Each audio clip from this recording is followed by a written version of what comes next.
From the Great Central Fire today, we've got our first parent-child session, which was outstanding with Chris and Annabel Weil. We were able to talk about their backgrounds at Cooch and Ogeechee. We also talked about the upcoming Edge of the Atlantic trip and how the girls are prepping for this epic trip. We talked about the power of being free of technology, which was great. Annabel recounts finding her dad's name carved on the wall at Johnny Hightower on the Turtle River trip. Chris and I reminisced about the old zip line that Cooch had back in the Back Bay, which most people probably don't remember, and much more. As a reminder, if you want to be part of the show or have ideas, questions, or thoughts, please don't hesitate to email me at jeffcoleman@campingedu.org.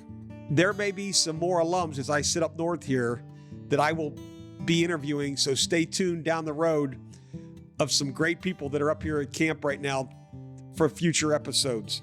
But for now, sit back, relax, and enjoy this episode with Chris and Annabel Weil from the Great Central Fire.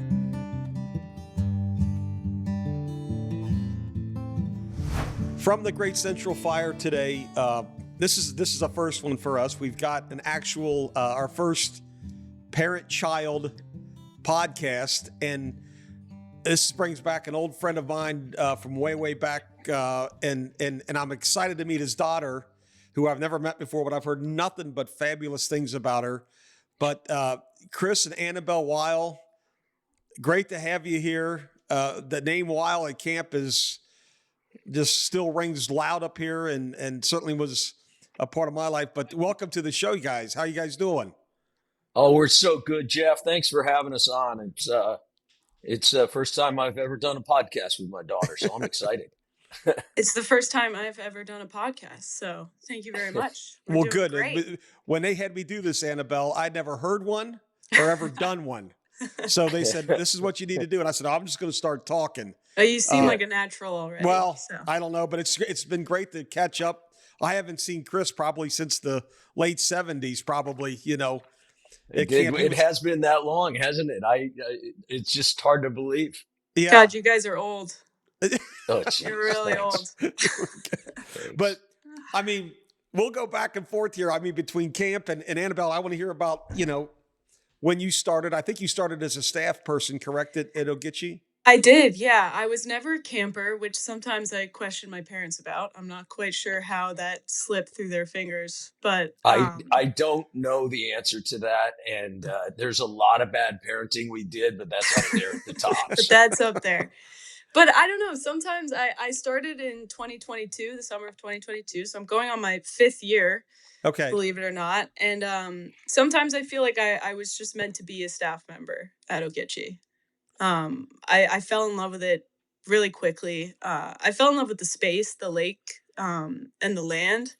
And then, you know, I met a group of girls that I feel like I've never been around before. Like some of the most powerful, strong, badass women that I've ever met. And that they just blew my mind. And I learned so much about myself and leadership so quickly that it really changed the trajectory of my life. So I know people listening know this, but I don't, so I'm going to ask it. So where did you grow up in New York? I know, Chris, sounds like you guys moved around a little bit. We'll get into what you did, but did you grow up, and where are you now? I mean, are you in school? Are you out of school? Give us a little background of where you are right now. So I grew up between New York and New Orleans, Louisiana. You were born in London. Born in London, but okay. We lived in New York, and then we moved to New Orleans, and then back up to New York for high school. And then I was actually a 2020 high school graduate. So my year kind of got cut short. I didn't have a graduation.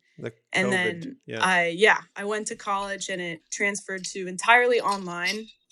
And I was like, you know what? I don't think this is right. So I decided to take a gap year, and I moved to South Africa, where I ended up attending an outdoor adventure gap year that I then worked at. So it was meant to be a year, it turned into about 3 years. And that's where I fell in love with the outdoors and leadership and, learning how to be self-reliant. Like a lot of our values in South Africa at the program really align with the Camping and Education Foundation. Like it felt very similar. And so anyway, I did that and then came just home. to jump in on the theme of poor parenting. We're the only ones that put a kid in the middle of COVID on an airplane and sent her to South Africa. So, and by the way, this is before she knew about the Camping and Education Foundation. This is where she fell in love with the wilderness, right?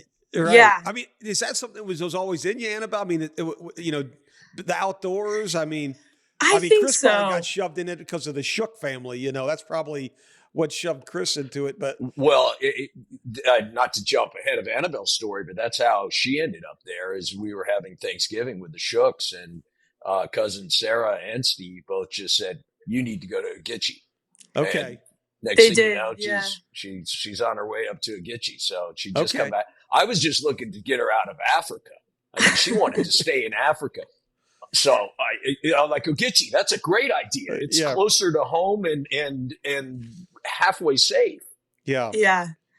Yeah. So it was the Shooks that convinced me to spend my first summer at camp. But I was kind of looking what to do next. So anyway, I didn't finish my undergraduate directly after high school. So I live in Brooklyn right now, and I Okay. just finished my first semester at NYU, Oh, getting yeah. my degree in social sciences with a focus in psychology. And then I'm hoping to get my master's in social work in the next That's few great. years. So It's a great school. yeah, it's pretty good. It's a great school. Yeah, Yep. I've never been a part of such a big university system like that. I went to a very small college before they went online, and it's such a different experience. Yeah. Really, really different. Where was the first college you were at before they went on? It was called Kenyon. It's a tiny liberal arts school in Ohio, right outside of Columbus, with the entire population was 2,000 kids. So my good friend was probably the head basketball coach at Kenyon when you were there. Oh, really? So I know Kenyon well. I'm from Ohio. Oh, wow. Oh, that's and I awesome. worked at a Division III school called Ohio Northern, which is just a little north and west of you. Yeah. So I worked there for many years. College coached there for a while, and wonderful. left for a little while, then came back, and I retired now. Now I'm doing this. So this has been That's great. fabulous. So let me turn to your dad here. Chris, it's been a long time, man. I mean, it's great to see you again. You kept your hair. I lost mine. Yeah. I was going to say, you look different than I last saw you in 1978. 8 or so. Or 9. Yeah. 8 or 9 probably. So right. But and it's you were good a few years ahead of me. But so what's been going on? I've been trying to read up on you. I know you've been doing a lot of different things and involved with some sort of sports. Yeah, I've made my career in the sports marketing and advertising world. So I ran a global agency for 20 years called Momentum, and that's why Annabel was born in London. Is that early on in my career, I got moved to London to run Europe, Middle East, and Africa for us. And that's when Annabel was born. And then I got promoted to be CEO, and that was 23 years ago. And I ran the company for 20 years. When I started, we were about 120 people. When I left, we were just over 2,000. Wow. And offices around the world. So I traveled a lot during Annabelle's younger days. I was on airplanes more than I was home, probably. And then I started a new agency just 3 years ago, HS&E, and we primarily focus in the sports marketing space. We both own and represent properties and do television deals, and then do brand and sponsorship marketing. So that's what I've been up to since, I guess since I saw you last. I started playing baseball instead of going back to Cooch. Biggest mistake prep. of his life. I know. I did prep. No, early prep, whatever junior prep was. So I did. I think I was up there for 8 or 9 summers of my early life.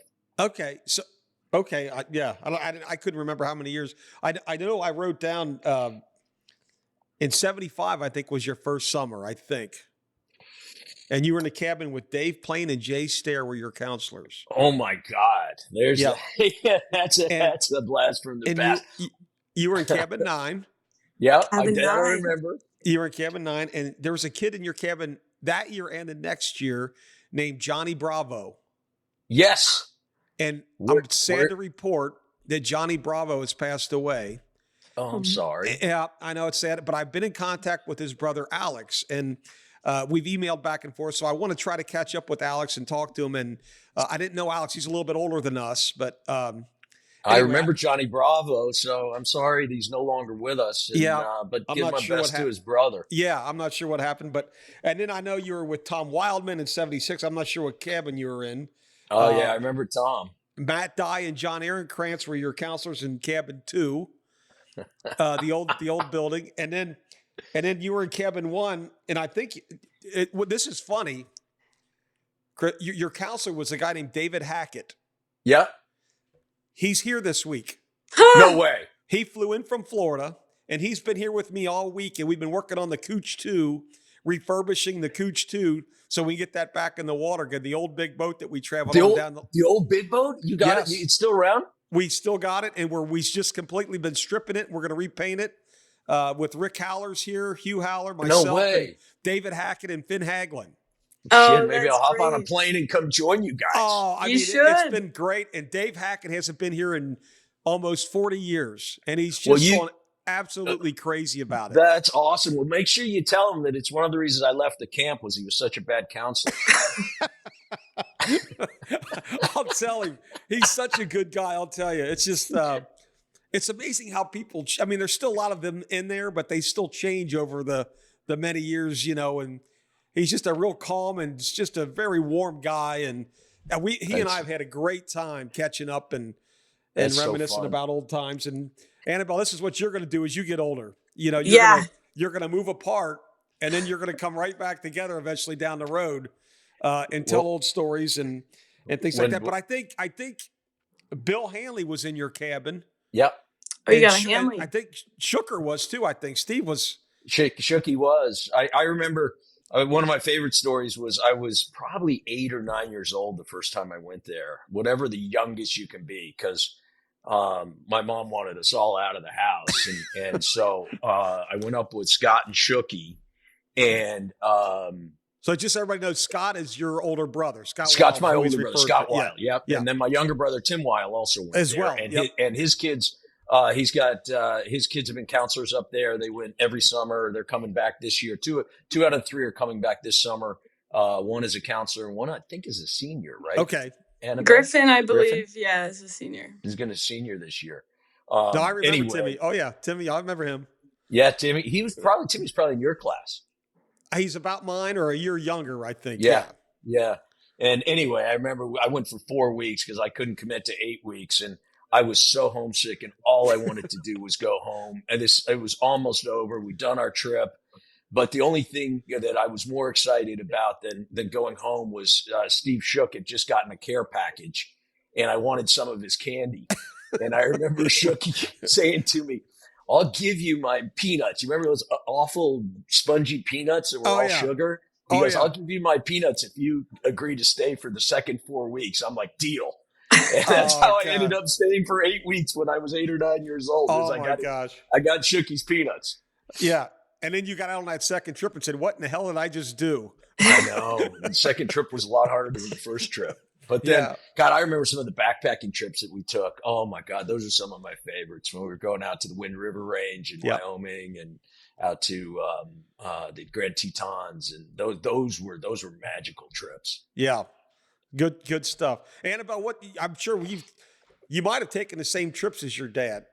Let me ask you, would you ever go on a trip with your dad, Annabelle? Would you ever do that right now? I absolutely would. Yeah. Okay. I did. Would you tell her what you did last summer? Yeah, this past summer I had the amazing opportunity of leading the women's trip at Ogeechee, which is similar to the father-son, but we just take a group of either alumni or anyone who finds out about Ogeechee, like older women, at the end of the summer for a 5-day trip. We go down the Turtle River, and I did it with my great friend Emmy Krill, who will also be on our trip. I just saw her. Oh yeah, she's there already. She's great. Yeah. We led it together, and both our moms were on the trip. Oh my gosh. Which was really, really special. Neither of them had ever been on a canoe trip before, and we just had the most magical 5 days. We had a really diverse group of women. Our eldest was in her 70s. We had 2 in their 30s. We had doctors, engineers, teachers, artists. My mom is a farmer, grows flowers. So it was really special experience to be out there with these women and watching my mom portage her first canoe and just being an absolute beast. How did she like it? How does your mom She like it? loved it. She loved it. And I was nervous, there's bugs. Sometimes it rains. Sometimes it's cold. Well, I was like, come on, let's be honest. She not only had never been in a canoe, I'm not sure she's ever been camping. yeah, More than honestly, one night. I'm not sure if she ever has. And she took to it so naturally. She was portaging canoes almost every time we reached a portage. We shot a few rapids together, and she just had such a deep appreciation for being out there, the birds and sitting outside. And she had such a sense of peace about her. That's what it's about right That's there. what it's about. Yeah. And talking with you right now, it's very easy. I've talked with a lot of people. I was a college coach where I recruited a lot of kids. You've got some parents that really have you ready to go because, it's talking with Chris. I've known him for way back, but talking to him again and seeing him come out. But I called your dad.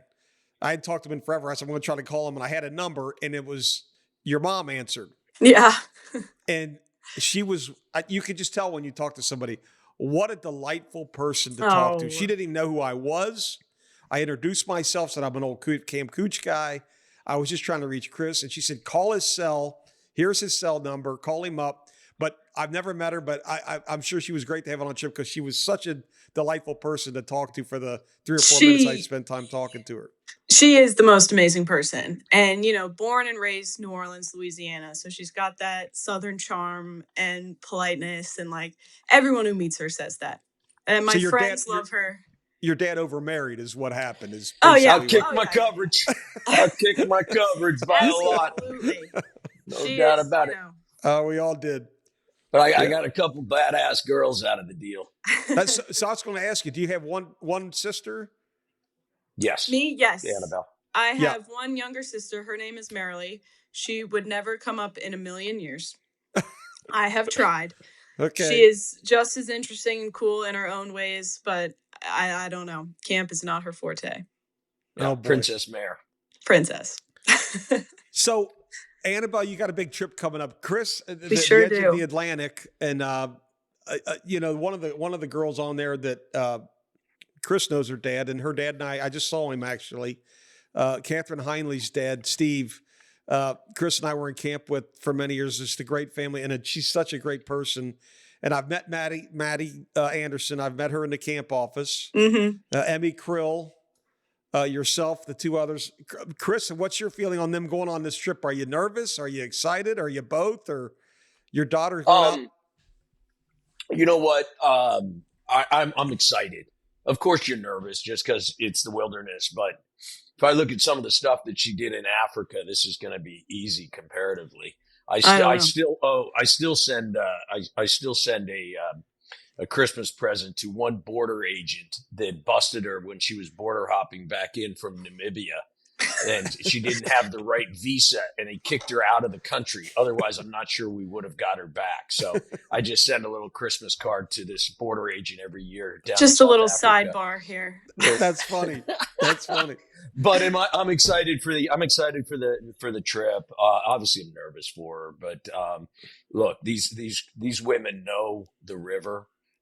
They know what they're doing out there. And in some ways, it's easier than shepherding around 12-year-olds.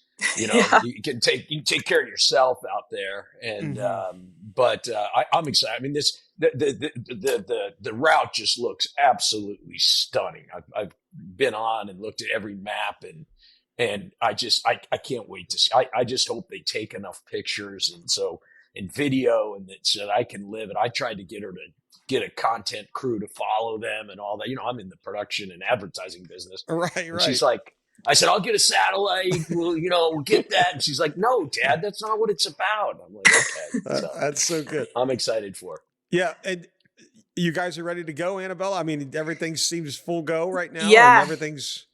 Yeah, we are. We're really nearing that. We're all going to finally be in person together. We've been planning this for 2 years. And a lot of us have lived in different places and have scheduled Zoom meetings. and wrote our grant proposal for the Camping and Education Foundation, which is a super detailed 40-page document. Yeah. And everyone has just put in like truly their heart and soul into this trip, which has been amazing to watch, you know, undertaking such a big feat. In the beginning, we're like, we don't know how we're going to do this. And through mentors and through the past trips that have gone out and working together, we've done it. And it's surreal. So yeah, we're reaching that home stretch where we're all going to be up in International Falls, and Maddie Anderson, who is done the undertaking of planning our food, is driving up with just boxes and boxes of food that she's prepped, and she's been dehydrating vegetables, and we've made our own granola for all 35 days that we're out there. So she's driving that up, and Emmy's been receiving orders of gear from some of the amazing sponsors that we've had and partnerships that we formed through outreach. And then give a plug for the sponsors, please. I'm going to get to it here. Oh, I got you. Okay. Yeah. I was going to try to reach out and say, hey, do you guys still need support? My wife and I supported it. We made a gift. Yeah. Thank you so much. And I want to put a plug out for you now. I mean, you can talk about your sponsors here in a second, but is there still more? Do you guys still need more support? And are you guys good right now? And if so, we can certainly put this out to the masses that let's go.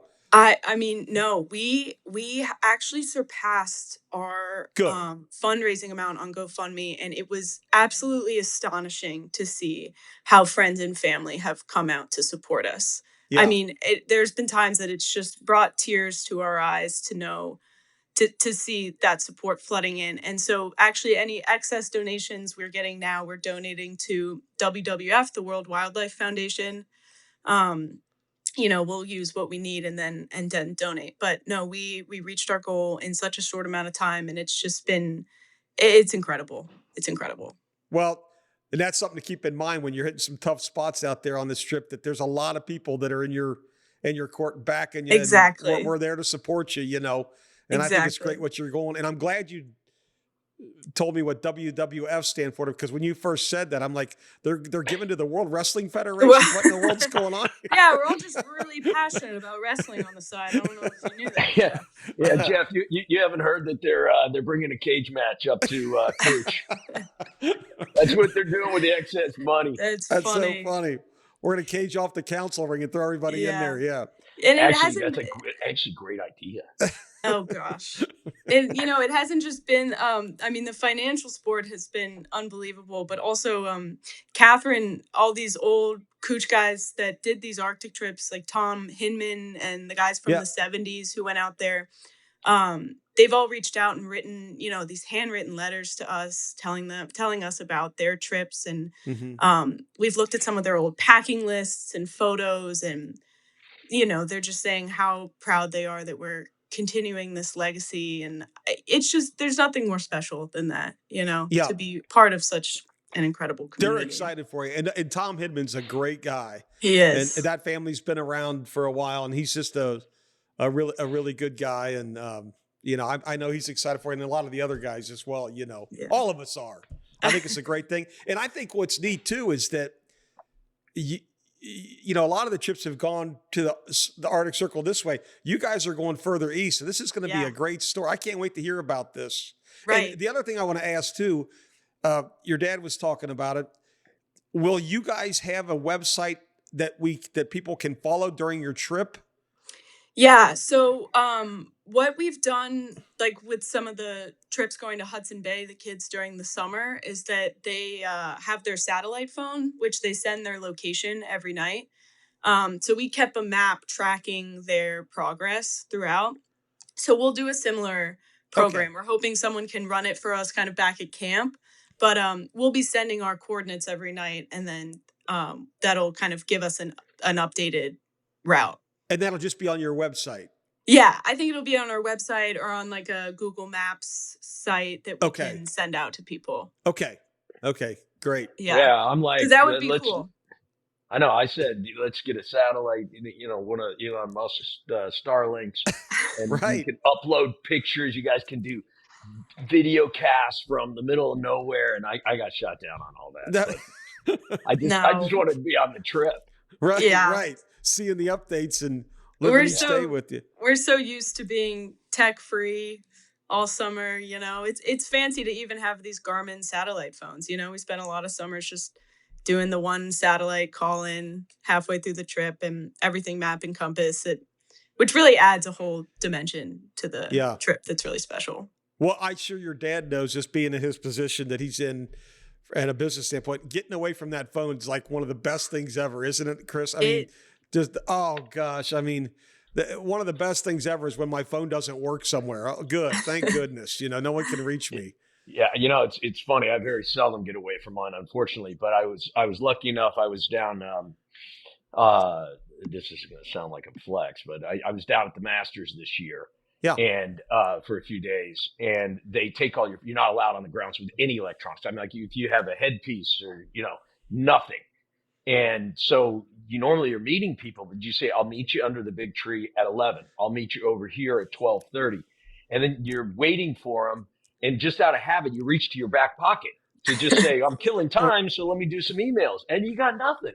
Yeah. And the first day you have the shakes and you're not sure how you're going to get through. By the second day, I couldn't wait to get on the golf course and get rid of my damn phone. It was amazing. Yeah.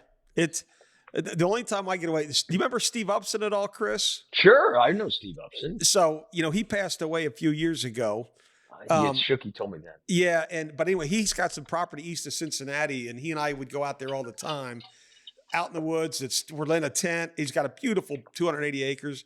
And we love it. We're down low. We're in the middle of nowhere. And there's no cell service unless you drive a four-wheeler up the ridge. But there's nothing better than for 4 or 5 days being out there with no phone. Now, when Annabel, you're going to have 45 days with no no phone? Pretty much fully tech-free. Now, the only negative to that is when you're working, is when you come out, you never really take time off. You just kind of move the work. And you come out, when you turn your phone on, it's pinging like crazy with message after message after message after, and here we go. Now I got to get caught up with all this stuff. That's the only negative part of it. Yeah. That's something we've talked about actually, is the return back to quote unquote civilization, and that it's a big adjustment even on these 12-day trips. We see it with the kids. It takes them a little while to even get used to being around that many people again in the whole camp. Like you get so used to these 6 or 8 people you got out there and your routine kind of being the same every day, and you switch into a whole nother mindset. And we've really talked about being intentional in coming home and taking some time to decompress and adjust back to, reality, I guess. That is so interesting because Steve Upson and I talked about that all the time. We called it claustrophobic almost when we came back. Exactly. When we left the island for the summer, went home, we were like, whoa, it's too much. Too much moving going here. On. Yeah. I always have a bit of a tough few weeks adjusting back from camp life to regular life. Yeah. It's true. Chris, talking about trips, was there a trip that you liked that was a favorite one of yours up there at all? Or do you remember any of them? Or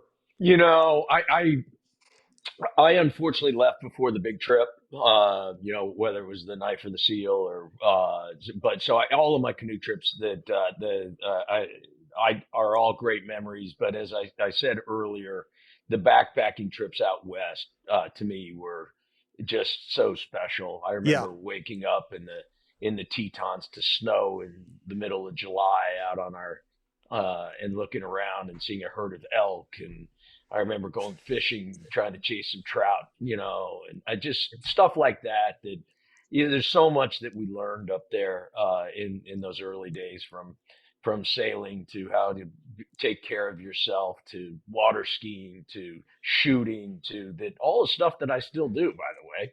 Right. I still shoot a lot, and I learned how to shoot a shotgun there. I learned how to shoot clays there, and I've got guys here in New York that belong to these fancy shooting clubs, and I can outshoot the shit out of them. And they got $50,000 shotguns, and I've just got some banger and hitting everything because of the Cooch days. That was one of my favorite things. We used to throw those clays out over the cliff. I don't know what they do these days. It's still there. I just saw. Is it really? And I think the original little log shacks are still there. Yeah. That's funny. I just saw him sitting up on the hill coming over in the boat with David Hackett. Yeah, that's funny. Yeah, we were just looking at it. That was my dad in the rifle range. Man, I loved those. And then the war what was the game? It was the equivalent of Capture the Flag, the war game. God, I love playing that. War. Yeah. War. Yeah, I think it's just war. Do you still play it? They do. I don't know if they do or not. Do they? They do. Do they? Yeah. Dad, I think one of the first canoe trips probably you did as a prep was the Turtle River. Yes. Which is kind of our like intro trip to everyone. And I remember it was my first trip I ever did on staff, my first canoe trip ever. And we went to Johnny Hightower, the big log cabin that's built out there in Whitewater. And, we've got kind of a whole floor with our names dating way back to the 70s. And I think I found your name written back from when you did it as a prep. I remember carving it in there. Yeah. Yeah. So that was pretty cool. And it still stands, awesome. I believe. That's still there on Whitewater, I think. It's still there. Yeah. I had a red Swiss Army knife. I was really proud of it. It was my favorite thing to go off to camp. I got a red Swiss Army knife. Oh, yeah. I think it even had a spoon on the outside. Do you remember those? Oh, yeah. Oh, yeah. Oh, yeah. It flipped up. You had a spoon on one side. Those were the big ones. Yeah, those were the nice ones. Yeah, it was bigger than me. But I know the lake, I think prior to Whitewater, it was great. The cliff jumping was on Sanford Lake there. Yeah. Yeah. That was and always... then you remember the zip line? I love the zip line. So this is something, Chris, this is a great thing that you just brought up that I've never thought about that people don't know about. The zip line was located, just for everybody listening, it was over, if you go where Cabin 6 is, back in the next bay over, back in the woods, and there's another inlet bay around the point of where you look across the intermediate camp and see the point that sticks out. Go around that one, and there was a zip line with a platform that ran straight down, and people would ride that thing down there and fly off the thing. And really, I mean, the thing went all the way across the inlet. Yes, and correct. You climb up this platform, and it was just an old triangle, looked like a dinner bell. Exactly. Right? Exactly. And you just hop onto that, and then you just drop down. It was amazing. It was up in the air pretty good, too. You were way up there. Because you were on a cliff to begin with, and then up a platform to boot after that, You climbed a tree to get to the top of the platform, correct. And then it went all the way across the inlet. And I did not know about this. I guess from a liability standpoint, that doesn't work in this day and age. It's still different. But I'm so glad you mentioned that. I forgot all about the zip line. Yeah. That is so good. And some of the old timers will certainly remember that one. Yeah. Exactly. That was a good one. Did you take the English, Chris? Yeah, I did the English. That was a wonderful trip. That was the one I was just trying to remember when you asked me. English was my favorite canoe trip. Annabelle, have you taken English? I have actually never run the English. It's one of the few I feel like I haven't done, but I always hear how special it is. It's really just there's good lakes. It's a great river at the end, some great rapids, and it's a good one. What's your favorite, Annabelle? What's my favorite? You guys did an insane route last year. Yeah, I had a really special opportunity to do the Clearwater River up in northern Saskatchewan with the infamous Methy Portage, which is 13.5 miles long. And we took the CITs out there. And Cooch has been running it for a long time, but hadn't done it in a few years because it's a 24-hour drive away. But Ogeechee, that was the first time we ever did it. And it was an incredible trip. I mean, it's so beautiful out there and the rapids are amazing. And then, you do the Methy Portage and it takes 3 days to complete. And it's a real test of pretty much everything. You camp in the middle of it? You have to, right? Yeah. There's a little lake in the middle of it and you stop there and camp for the night and then continue on the next day. Yeah. I said that sounds more like a backpacking trip. Right, exactly. It was a mixture. Right? It was a hybrid canoe backpacking trip. Yeah. First of its kind. David Hackett just said he was sitting there just out of the blue. He goes, I picture someone, whoever it is that has the unfortunate luck of going to hell. I picture them with a canoe on their back, walking down a portage trail waist deep in muskeg with mosquitoes all over them. Black flies digging into your neck. It is a special kind. I was cracking up laughing. He said, that was so miserable. And sometimes that's all you remember. The bad stuff is what you remember, Right. And then you laugh about it and you forget about the days like this, that we're looking at here. Exactly. But everybody remembers the paddle through McDonald's. Oh, I mean, of course. every young kid bit the bullet on that one. You know, we were so excited. I mean, it was just a change from oatmeal and, you know, I remember, I don't know what, and it's right around the next corner. Just paddle a little harder. I don't know what Chris, but I remember mac and cheese was a big hit, you know, when you were a kid. And, oh yeah. And I used to get so mad they'd throw peas in it and mix peas in the mac. I'm like, come on, don't do it's that. It's good. It's the only way to get a vegetable. All right, here's one. I don't even know if you remember Pilot biscuits. Are those still around? They're still around as far as I know. Yeah. Are they really? Mm-hmm. Yeah. We don't do them at Ogeechee. We don't bring them, but Kuchacheng still does. And I remember someone told me once they if you put a Pilot biscuit in like a 32-ounce water bottle with some water, and it expands to like half the size, because that's what they do in your stomach. And I was like, wow, that's pretty good. It's compressed. If it doesn't chip your tooth, then it expands in your stomach, right? I was just going to say this. So your dad and I, Annabelle, there used to be in a green box. They were square, and they were hard as hell. But then they came out, Chris, with some round ones in a more of an orange box. Oh God! And they weren't as hard to eat. Yeah. I mean, they were a lot easier. But the old square ones that he's talking about, to remember, I mean, you had to like gnaw snap it, and then when you snapped it, the peanut butter and jelly smeared against the side of your jaw because you finally snapped the part of it off. I mean, it was awful. It was it was for the military, right? They were like provisions. I was going to say Army. It was probably the inspiration was the old British Navy from the 1700s. Yeah. And then the big treat was a Macintosh bar. If you remember the caramel candy bar, the God. Canadian. Yeah, and those damn things, you'd be chewing them for an hour. Most kids lost about 8 teeth per kid just chewing one of those. Per trip. Between Pilot biscuits and Macintosh bars, I'm surprised any of us have any teeth. Yeah, the dentists were loving life. They were loving life. So Annabelle, you come up. Will you be a part of the staff until July 8th? Is that what it is? Yeah. So we've got a little bit of a different format than the prior Arctic trips that have gone out. One reason is that the George River has a pretty small window where it's runnable. The summer season in Newfoundland and Labrador is about 3 weeks. It's about how long we're out there. And we leave July 8th, and that's the best time to be out on that river. But we also wanted to kind of figure out a way to integrate these Arctic trips more into camp. And so instead of just, taking the whole summer. And so we decided that's kind of how we reached the decision to go on a 35-day trip and come up to camp beforehand and work first session and still be a part of it, and then leave for second. Okay. Well, tell us about the route a little bit. It's the George River. Yeah. Isn't there a confluence that comes into the George? Yes, and then the there George is. ends up. So it's a 35-hour drive to Labrador City, which is where we will be putting in. And we do a series of lakes before we reach the DePauw River. And the DePauw near Shepherdsville is where most trips that are running the George start. But we're putting on some extra mileage before that.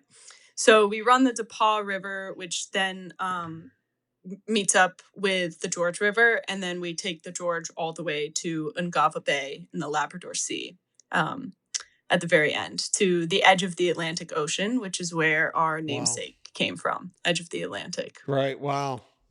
Yeah. That's gonna be. It's a really cool route. It's known for, it has some incredible rapids, but it's also known for its salmon fishing being pretty monumental, which is. Do you know much about the wildlife that's in that area? Have you guys researched that at all? We've done a ton of research on that too. It actually used to be home to the largest caribou herd in the country, which has dwindled quite a lot. I think there's like 10% of it left, but there you can still see caribou out there, which is pretty special. Are the bear over there much? The polar bear over there much? We have we're gonna be on polar bear watch towards the end of the trip as we get farther north. They're not as severe as kind of the Churchill region or Hudson Bay, but they are out there, as well as some grizzly and black bear as well. So I take it you'll have some protection with you. We'll have our protection, yes. Okay. And good.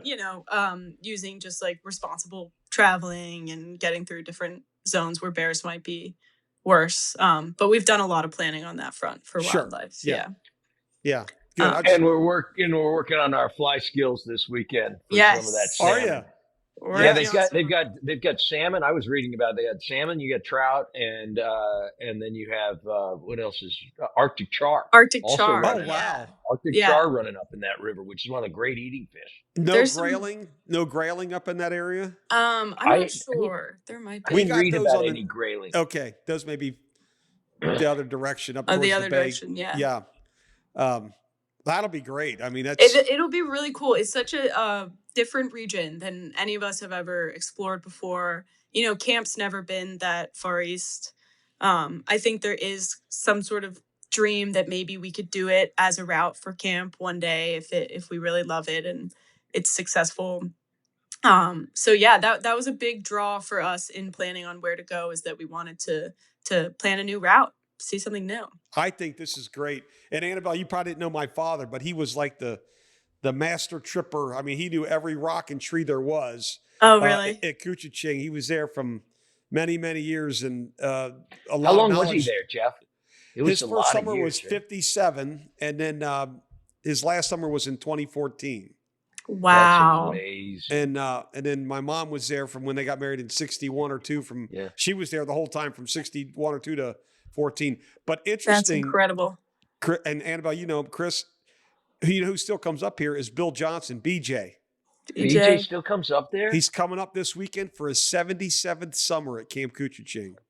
It's unbelievable. And he's driving with his nephew. He's driving up. He's 92 years old. 92. That's amazing. And he's still sharp as a tack, Chris. I mean, he's great. And Annabelle, I'm sure you've met him and know him. Oh, yeah. Know him well. Tell him I said, please pass on my regards. I will. I may or may not remember me, but oh my God. BJ pretty much remembers everybody. He does. He really does. It's so impressive. We had him on this podcast and he was great. I mean, he went way back, and wow. It was really interesting hearing it. And, it was great. So I want to ask you both a couple fun questions here. Chris, if you had to go back and you had to start at the mouth of the English River, and here you go, is there somebody in particular you'd put in your boat with you? Me? Annabelle? That's great. Yeah. You can stern. I'll let you stern. Will you? For a few days. I was going to say, I don't want to get in the bow. Through the white water. Who's carrying the canoe, Annabelle? You or your dad? Oh, I'll be carrying the canoe. Thank you very much. Once you carry a canoe for 14 miles, you can pretty much carry it wherever. What's your dad going to carry across the port? Wannigan. I'll get the Wannigan on either shoulder. The fishing poles. Wannigan and the fishing poles. I can see I have an image in my head of you at 9 years old with the tump line on your forehead, bent almost completely over. Making your way down the Portage Trail. Yep, with a life jacket on to keep from the Wannigan box digging into your back. Yeah. The kids taught me that trick my first summer. No staff told me about that, and I think I was carrying a Wannigan for one of them, and they're like, no, Annabelle, let me show you how to do it. And they put my life jacket around my waist so that the box wouldn't dig in. It was so funny. I don't know if it still happens or not, but Chris probably remembers this. Chris might have done this, but young kids with those Wannigans on their back leaning forward would trip. And they flip. And you would know it because as you're walking down the trail, all you see are two legs wobbling in the air. Right. And you're pinned. The Wannigan's got you pinned. You can't get out unless someone comes to get you. Exactly. You can't get hope that your head didn't go into some muskeg. Right. I mean, you're stuck until someone comes by. That's it. That's the end of it. It's the truth. Annabelle, how about you? Is there people you tripped with at Ogeechee that? Oh my gosh! If you could pick somebody. I gotta say, Catherine Heinley and I. Well, we are tripping together again. So, but we did something really cool last summer. We led the CIT trip together, and we made it an exploratory route. So we actually laid out a huge map of the Turtle River Provincial Park, and we let the girls go through and form their own route. They like taped a string on to the map, and we printed out the maps for them and actually did a part of Turtle Provincial that we've never been down before. And it was really cool to trip that way, with no log, not knowing exactly what's going to come next. And it was an amazing opportunity to watch them kind of form their leadership skills and think together and problem solve. And it was a 12-day trip, but we covered a lot of miles, and it was so fun. I would go back to that trip any day. It was great. That's great. Chris, as you've gotten into the business world, we won't talk too much longer here, but as you got into the business world, do you feel like camp helped you at all? I mean, do you ever draw back on things? Are you happy you? Yeah. I look. One of the things that you learn when you're in the wilderness is how to take care of yourself, right? I mean, especially if you look at this day and age, so much is taken care of for people. We were just put out there, and you had to figure it out. And if you really think about life, and especially business life, that's what it is. It's figuring it out, man. It's the keys to success in business are no different than the keys we learned up at Cooch, which is respect, communication with people, understanding and empathy of other people's thoughts and feelings, and then just figuring things out, because there isn't, when you start in business, you think there's a playbook that somebody can tell you how it all works, and that's not the case. You're figuring it out as you go along, and that's what we did at Cooch. So it was fabulous training, and like I said, a lot of the skills that I learned there, from sailing to shooting to outdoors, fishing to everything, I still call on every single year of my life. Yeah. So I'm blessed that I had that foundation early, and I'm sorry I didn't stick through. My brother stayed all the way through and became a counselor. I ended up getting into baseball and playing a 60-game baseball season in the summer. Right. And so I stopped. I've heard some questionable stories about Scott Weil as a counselor up at Camp Cooching. Scott? Yeah. Well, he was a little bit older than me. You might want to talk to Shooky about this one. Yeah, Scott's a year older than I was, but Scott as a counselor would be questionable. I did run into him a few years back. I was just walking around the island visiting, and I ran into Scott. That's funny. He was up there. I'm not why he may have been going out on a trip. I don't know what he was up there for, but visiting or whatever. But his daughter was up there, and she's actually coming back, I think, as a CIT or as a counselor. As a counselor, right? She's coming back to be on staff, which is really awesome. Yeah. Oh, that's great. And he's out in LA, I believe. Is that right? Yeah. And she just finished her freshman year at Boulder at CU. Oh, okay. Good. Yeah. Good. Yeah. Well, this has been great, guys.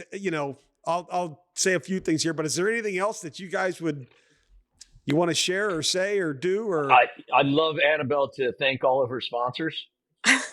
Yes. Come on, that's my business. To all our sponsors, to NRS and Novacraft Canoe, especially, that has provided us with our boats, our gorgeous canoes, and Jack's Plastic Welding for our boat bags. I mean, there's so many. We couldn't do it without this gear. So thank you to everyone. Yep. That's awesome. Well, I mean, Chris, I mean, hopefully we can catch up here again someday. I'm sure. How long are you up? Would you be up all summer? I'm going to come up at the end, but I think I might be gone by the time you come up and they get off their trip. So I'll be up here until next Thursday. And then, no, I won't be here all summer. Then I'll go and I'll come back the final week. Okay. But I wish I could come up and work on the boat with you. That would be a blast. We'll try to get another group. I know it's hard for you probably getting away for a certain amount of days, but we'll try to get a group again to do another project like this. It's been fun, and it's been great to be back up here, and I've enjoyed getting back involved with everything. And Annabel, I mean, it's great meeting you finally. I've heard great things about you, and all of us can't wish you guys nothing but the best on your upcoming trip, and we certainly can't wait to hear about it. And I certainly can't wait to get all 6 of you on this podcast once you return, so we can tell stories. But the Weil family, I know very well. The Shook family, I know very well, and they were a big part of my life. when I came through camp. And this has been a lot of fun personally for me to reconnect with you guys, to tell some stories and to reminisce a little bit and bring up some old names. And, we just can't wait to continue to visit with you guys and keep you part of this place. And Annabel, I'll see you when you get here next week. I'll see you next week. Thank you so much, Jeff. This was so fun. Yeah, and let's just keep talking and let's keep telling stories. And absolutely. And that's what we want to do. So thanks again, you guys. It's been great to chatting with you today. Thank you, Jeff. Thanks for leading this, Jeff, and it's great to catch up. I'm sorry it's been so long. No, that's okay. That's all right. All right, buddy.